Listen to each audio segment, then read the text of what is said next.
नमस्कार दोस्तों, बहुत बहुत स्वागत है आपका आज की बात में, भोर की बात में। दोस्तों, आज विजयादशमी है। आप सभी लोगों को विजयादशमी त्यौहार की ढेर सारी बधाई और शुभकामनाएं। बुराई पर अच्छाई की जीत का ये पर्व है। हमारा एक तरह से राष्ट्रीय पर्व है और बड़ी ही धूमधाम से हम लोग मनाते हैं इसको।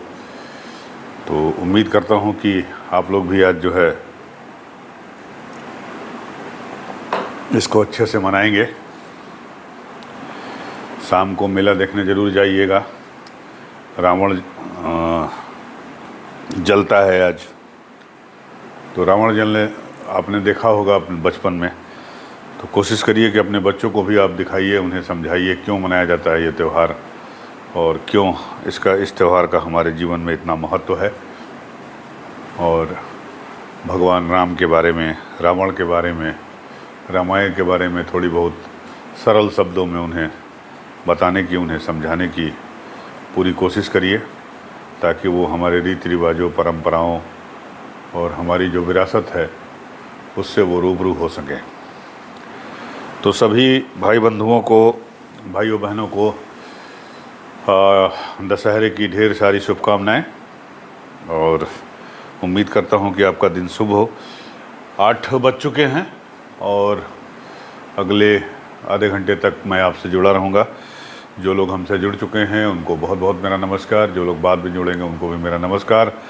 और आप ये हमारा प्रोग्राम जो है वो यूट्यूब के चैनल यूपी न्यूज़ 9 और Facebook page UP news 9 India पर देख रहे हैं। तो सभी देखने वालों को मेरा एक बार फिर से नमस्कार है। सभी देखने वालों को मेरा एक बार फिर से विजयादशमी की शुभकामनाएँ हैं। तो चलिए शुरू करते हैं। और पहली खबर जो मैं आपको सुनाना चाहता हूँ, छोटा सा, सरदार ऑफ स्पिन। जी हाँ, स्पिन के सरदार कहे जाते थे हमारे बिशन सिंह बेदी साहब। 77 साल की उम्र में कल उनका देहांत हो गया। और 70 और 80 के दशक में आपने एक स्पिन चौकड़ी का नाम सुना होगा। जो क्रिकेट प्रेमी हैं, जिनको क्रिकेट में थोड़ी बहुत भी दिलचस्पी है, इस चौकड़ी का नाम जानते होंगे, जिसमें बिशन सिंह बेदी, इरापली प्रसन्ना, भगवत चंद्रशेखर और एस वेंकट राघवन, ये 4 स्पिनर थे। और इन 4 स्पिनरों ने सालों तक जो है भारतीय क्रिकेट पर राज किया। और अगर इन चारों की बात करें तो इन चारों ने कुल मिलाकर 850 से भी ज़्यादा विकेट भारतीय टीम के लिए निकाले हैं। और जिसमें अकेले बिशन सिंह बेदी का योगदान जो है वो 266 विकेटों का रहा है। इसमें लिखा होगा 67 टेस्ट मैच खेले बिशन सिंह बेदी ने और 266 विकेट लिए। इसमें 14 बार 5 विकेट और 1 बार उन्होंने 10 विकेट चटकाने का कारनामा भी किया। तो बेदी साहब 79 तक जो है क्रिकेट के कप्तान रहे हमारे भारतीय क्रिकेट के। और मंसूर अली खान पटौदी के बाद इनको भारतीय क्रिकेट टीम का कप्तान बनाया गया था। और इनकी कप्तानी के बाद जो है हमारे लिटिल मास्टर सुनील गावस्कर साहब को भारतीय क्रिकेट टीम की कप्तानी सौंपी गई थी। तो एक बहुत बड़ा नाम है क्रिकेट हमारे प्लेयर बिशन सिंह बेदी का। तो अब वो नहीं रहा।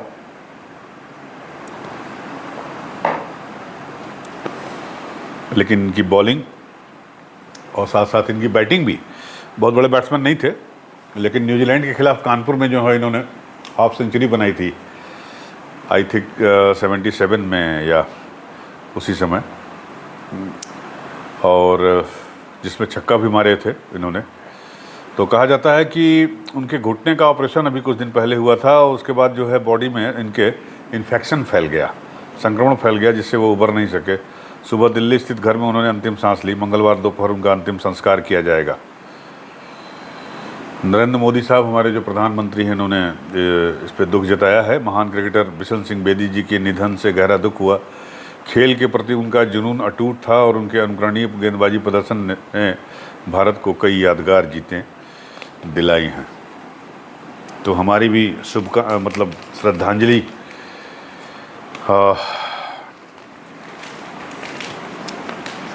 बेदी साहब को।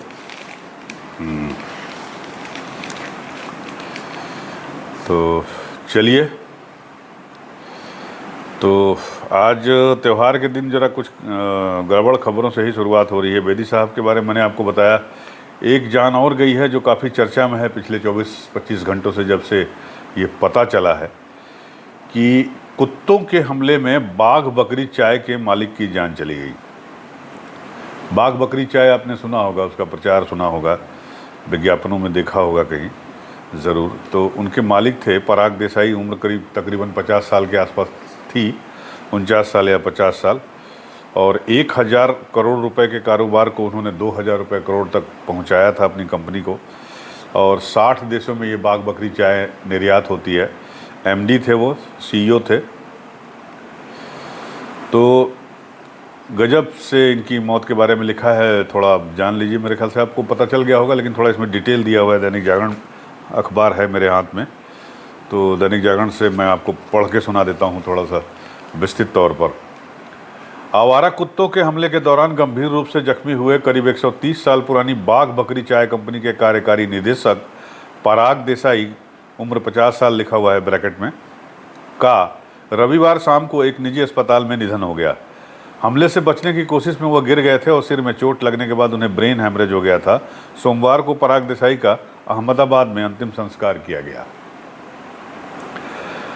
बाघ बकरी चाय कंपनी के एक अधिकारी ने बताया कि पराग देसाई 15 अक्टूबर को सुबह आंबली इस्कान रोड पर टहलने निकले थे अहमदाबाद में। इस दौरान आवारा कुत्तों ने उन पर अचानक हमला कर दिया। अचानक हुए इस हमले के कारण बचने के प्रयास में वह नीचे गिर गए। उनके शरीर में चोट लग गई, सिर में ब्रेन हेमरेज की स्थिति में उन्हें पहले प्रहलाद नगर स्थित एक अस्पताल में भर्ती कराया गया, लेकिन तबीयत बिगड़ने के बाद सर्जरी के लिए उन्हें बाद में जायडस हॉस्पिटल लाया गया। यहाँ पर सर्जरी के बावजूद उनके अंगों ने काम करना बंद कर दिया था। करीब एक सप्ताह तक आईसीयू में रहने के बाद रविवार की शाम करीब 7 बजे उनका निधन हो गया। आपको बता दें कि गुजरात में हर रोज़ आवारा कुत्तों के काटने के करीब 150 मामले रोजाना सामने आ रहे हैं।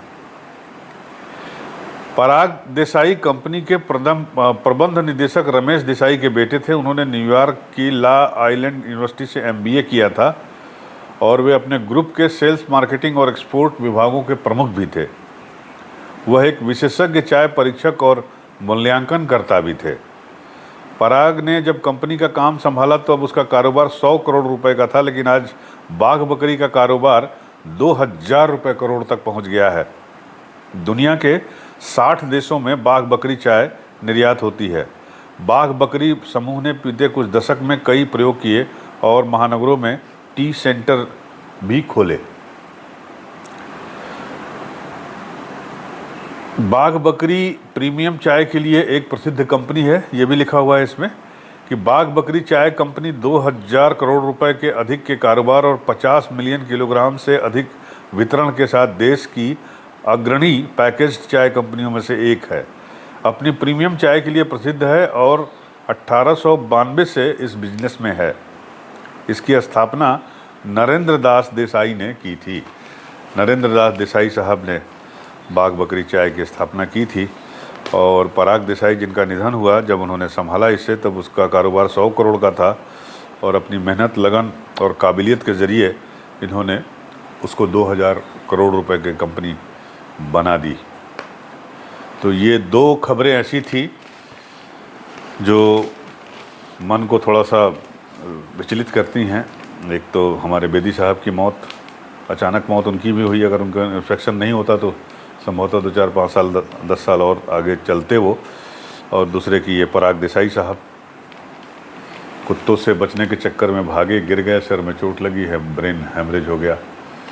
तो ये खबरें थी, मैंने सोचा सबसे पहले आपको यही खबरें बता दूं। और इज़राइल की खबर आई है, नवार टाइम्स में उसने फ्रंट पे छापा है। बड़ा भयावह रात झेला है गाज़ा ने और इज़राइल के हमले में 436 जानें चली गई हैं। 24 घंटे में 320 ठिकाने इज़राइल ने बम गिराकर तबाह कर दिए हैं। तो इजरायली सेना के मुताबिक 24 घंटों में उसने कम से कम 320 ठिकानों पर हमला किया है। इनमें हमास के लड़ाकों की निगरानी चौकियां और सुरंगें भी शामिल हैं।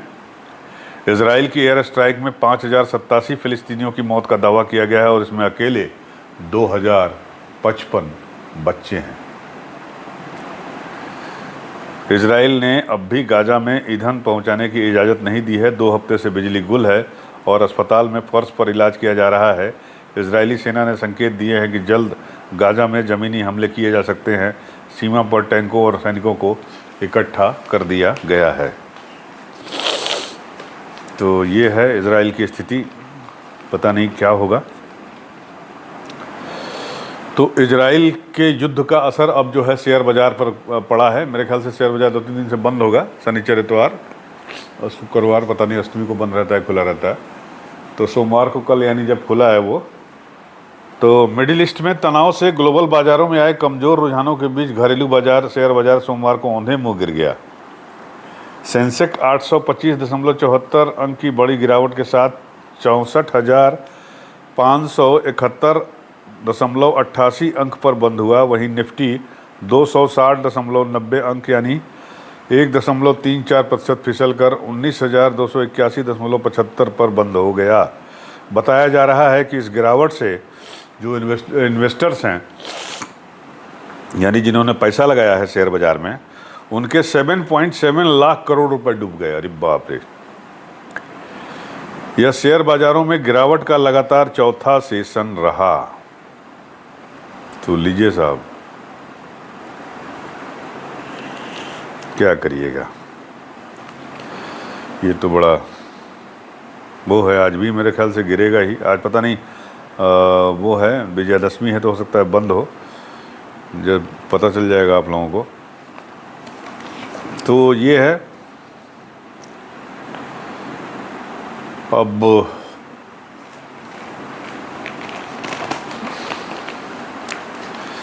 और कौन सी खबर आप चाहते हैं? आज कुछ खास खबरें नहीं है, त्यौहार का ही खबर है ज़्यादा से ज़्यादा। अमर उजाला भी देख लेता हूँ मैं, जागरण देख लिया, नवा टाइम्स देख लिया, और आपका ये अमर उजाला है मेरे हाथ में। तो अमर उजाला में भी कुछ नहीं है खास। तो खास तो बस वही है, वर्ल्ड कप है। तो आपको पता है कि वर्ल्ड कप में बड़ा एक ज़बरदस्त उलटफेर कल किया अफ़गानिस्तान ने। आपको मालूम है कि अफ़गानिस्तान ने अपने पड़ोसी और प्यारे मित्र देश पाकिस्तान को पटकनी दे दी। जी हाँ, पाकिस्तान ने टॉस जीता पहले और बल्लेबाजी की, 282 रन बनाए। It's not a small run rate या रन टोटल, बट अफ़गानिस्तान ने 2 विकेट खोकर 49वें ओवर में 6 गेंद शेष रहते हुए 8 विकेट से ये मैच जीत लिया। और इब्राहिम जो उनके बल्लेबाज हैं, उन्होंने 113 गेंदों में 87 रनों की पारी खेली और उन्होंने जो है गुरबाज एक दूसरे जो ओपनर बैट्समैन थे उनके साथ मिलकर 130 रन जोड़े। लिखा हुआ है अमर उजाला में, आपको बता देता हूँ कि अफ़गानिस्तान ने इस विश्व कप में एक और बड़ा उलटफेर करते हुए पाकिस्तान को 6 गेंद शेष रहते हुए 8 विकेट से रौंद दिया। अफ़गानिस्तान की वनडे में पाकिस्तान पर 8वीं भिड़ंत में ये पहली विजय है। अफ़गानिस्तान ने इससे पहले गत विजेता इंग्लैंड को हराकर बड़ा उलटफेर किया था। अफ़गानिस्तान की जीत के hero man of the match opener Ibrahim Zadran 87 रहे। उन्होंने रहमानुल्लाह गुरबाज 65 रन बनाए। इनके साथ 130 रन की ओपनिंग साझेदारी निभाई। रहमत शाह 77 नॉट आउट की पारी खेली और कप्तान हसमतुल्लाह शाहिदी 48 के साथ अटूट 96 रन जोड़कर टीम को जीत की ओर ले गए। इसके पहले नूर अहमद 3 विकेट 49 रन देकर की शानदार गेंदबाजी के आगे पाकिस्तान 60 विकेट पर 282 रन बनाया। शादाब खान 40, इफ्तिखार अहमद 40 के बीच 45 गेंदों में छठे विकेट के लिए निभाई गई 73 रन की साझेदारी ने पाकिस्तान को सम्मानजनक स्कोर तक पहुंचाया। छुपा रुस्तम निकला है भैया ये अफगानिस्तान की टीम जो है। इस विश्व कप में पहला मैच खेल रहे नूर अहमद ने 3 विकेट लेकर पाकिस्तान को 300 के पार जाने से रोक दिया। अफगानिस्तानी गेंदबाजों ने पाकिस्तानी बल्लेबाजों पर अच्छा अंकुश रखा। तो ये है। अब देखिए अंक तालिका दिया हुआ है, इसमें बता देता हूँ आपको कि कौन सी टीम जो है कितना अंक पाई है।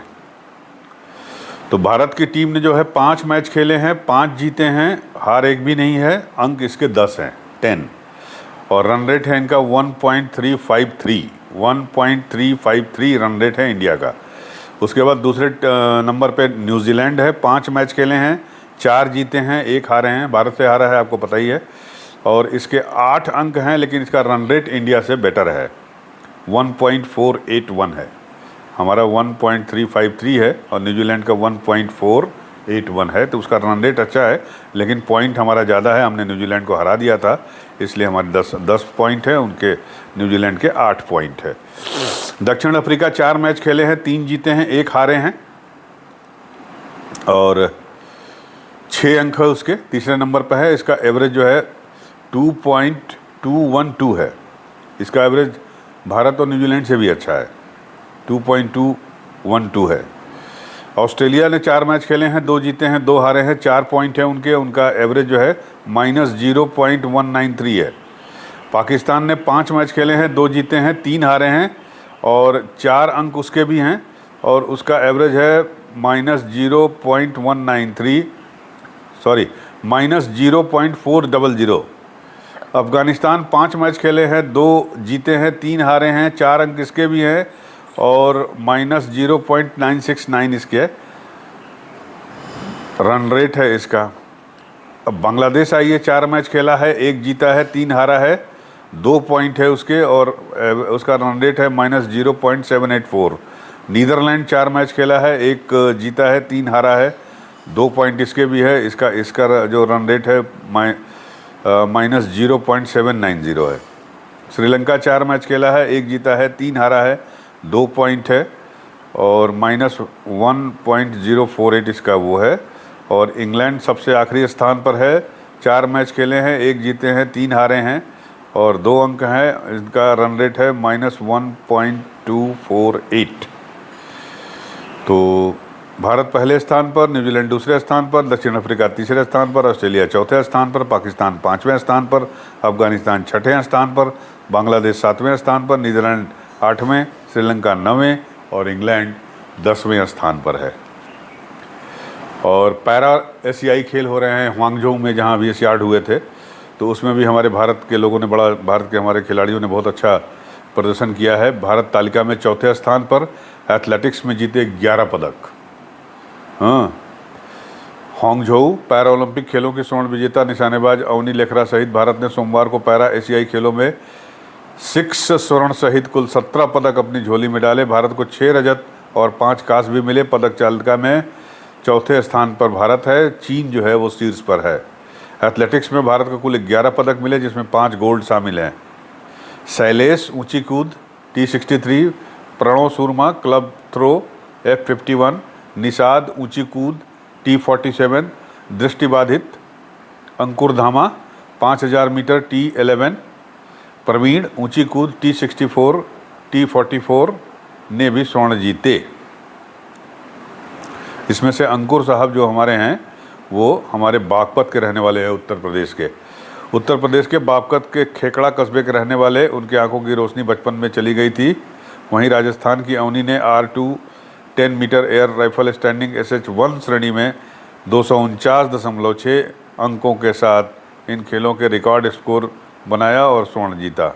अवनी 2012 में एक सड़क दुर्घटना का शिकार हुई थी, जिसके बाद से वो व्हील चेयर पर है। तो बहुत बहुत बधाई हमारे दोनों खिलाड़ियों को। हमारे जो अंकुर जो है, जिनकी आंखों की रोशनी नहीं है, अपने गाइड के साथ दौड़ा, इन्होंने गाइड इनके साथ दौड़ रहे थे और इन्होंने गोल्ड मेडल जीता है। बहुत बहुत बधाई इनको।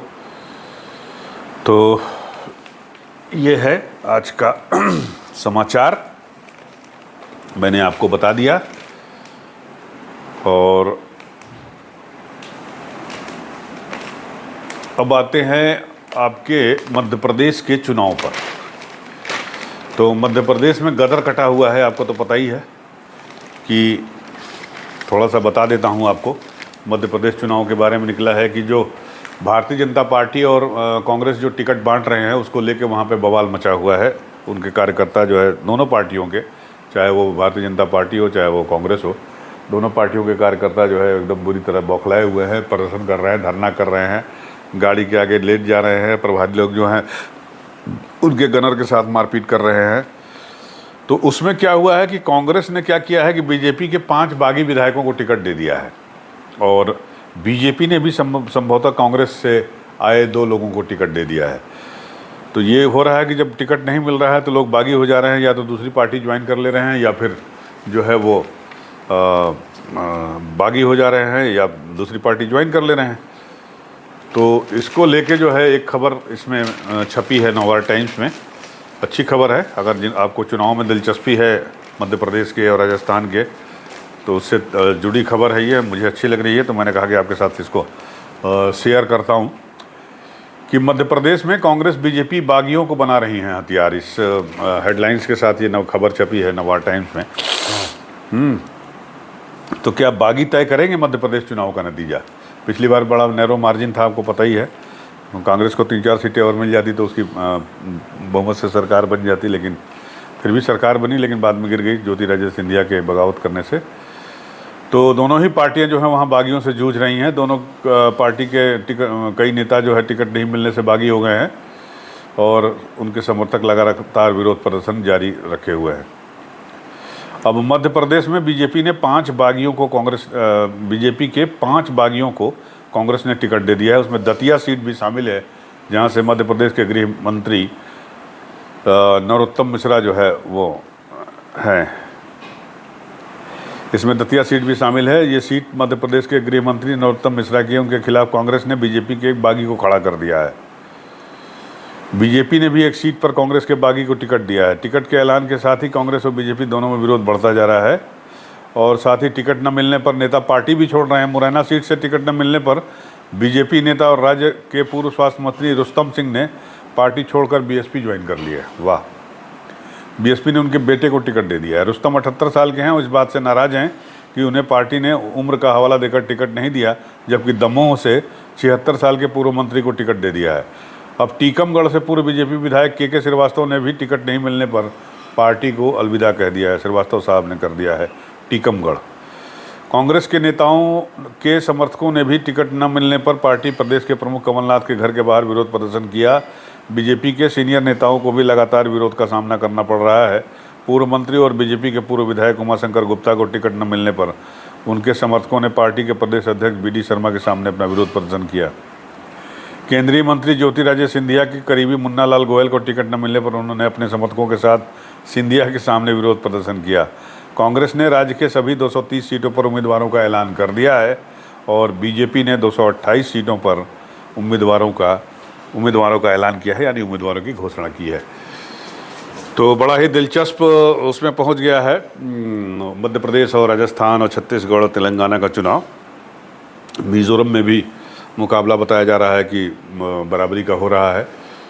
तो मेरे ख्याल से आपकी नज़र बनी हुई है कि चुनावों पर, मेरी भी नज़र बनी हुई है, और साथ ही साथ विश्व कप भी चल रहा है। विश्व कप की वजह से थोड़ा चुनाव में लोगों का इंटरेस्ट थोड़ा कम हो गया है, क्योंकि विश्व कप में इस बार उलटफेर ज़्यादा हो रहे हैं, तो जिसकी वजह से जो है वो थोड़ा सा लोगों का इंटरेस्ट जो है वो थोड़ा सा डाइल्यूट हो गया है, या डाइवर्ट हो गया है, यूँ कहा जाए, मतलब दूसरी तरफ चला गया है। लोग विश्व कप की ओर ध्यान दे रहे हैं, और चुनाव की खबरें जो है थोड़ा दब जा रही हैं वर्ल्ड कप की वजह से। तो बहरहाल अब मुझे लगता है कि जब फुल फ्लेज चुनाव प्रचार शुरू हो जाएंगे, और जब हमारे प्रधानमंत्री नरेंद्र मोदी साहब जब चुनाव मैदान में उतरेंगे, बताया जा रहा है कि तकरीबन 3 दर्जन रैलियाँ करेंगे वो, सारे स्टेट्स को मिला दिया जाए तो, और चारों जगह वो जाएंगे। और आपको पता है कि भारतीय जनता पार्टी की तरफ से जो है अकेले मोर्चा संभालते हैं प्रधानमंत्री नरेंद्र मोदी, तो इस बार भी वो संभालेंगे। और जैसा कि आपको पता है कि बीजेपी ने ना तो मध्य प्रदेश में ना राजस्थान में कोई चेहरा अनाउंस किया है। उनका चेहरा जो है भारतीय जनता पार्टी का चुनाव चिन्ह कमल का फूल है, और पीएम मोदी ने राजस्थान में ये बात कही भी थी कि कमल का फूल ही हमारा चेहरा है। तो अब उस कमल को, फूल को खिलाने के लिए प्रधानमंत्री मोदी मैदान में उतरेंगे। हमारे यहाँ से हमारे मुख्यमंत्री सीएम योगी भी मैदान में उतरेंगे। स्टार प्रचारकों की लिस्ट में उनका नाम एकदम टॉप पे है, मोदी और अमित शाह के बाद। तो देखना होगा मध्य प्रदेश और राजस्थान का रण जो है वो किस करवट बैठता है। मज़ा आएगा धीरे धीरे, थोड़ा जब चुनाव प्रचार बढ़ेगा, चुनावी गर्मी बढ़ेगी तो आपका इंटरेस्ट बढ़ेगा। तो मेरे ख्याल से राजनीति और खेल, पॉलिटिक्स और क्रिकेट जो है दोनों एक साथ चलते रहेंगे। तो हम भी इस सफ़र में आपके साथ हैं, देखते हैं कब तक होता है। आपको तो पता है कि दिवाली के बाद जो है वो इसका फाइनल है विश्व कप का, और 3 दिसंबर को जो है वो इसके रिजल्ट नतीजे घोषित होंगे चुनाव के। तो 3 दिसंबर तक गहमागहमी बनी हुई है। वैसे भी फेस्टिव सीजन है, चल रहा है। आपको पता है कि आज विजयादशमी है। विजयादशमी ख़त्म होते ही हमें इंतज़ार होगा उसके बाद दिवाली, भैया दूज और छठ पर्व का। और छठ के साथ ही हमारा जो है ये फेस्टिव सीजन इस साल का समाप्त हो जाएगा। तो पूरा महीना जो है ऑलमोस्ट गहमागहमी का है अभी से लेके अगले महीने तक। तो इंतज़ार कीजिए और बने रहिए हमारे साथ। मिलते हैं आपसे अगले वीडियो में, तब तक के लिए नमस्कार।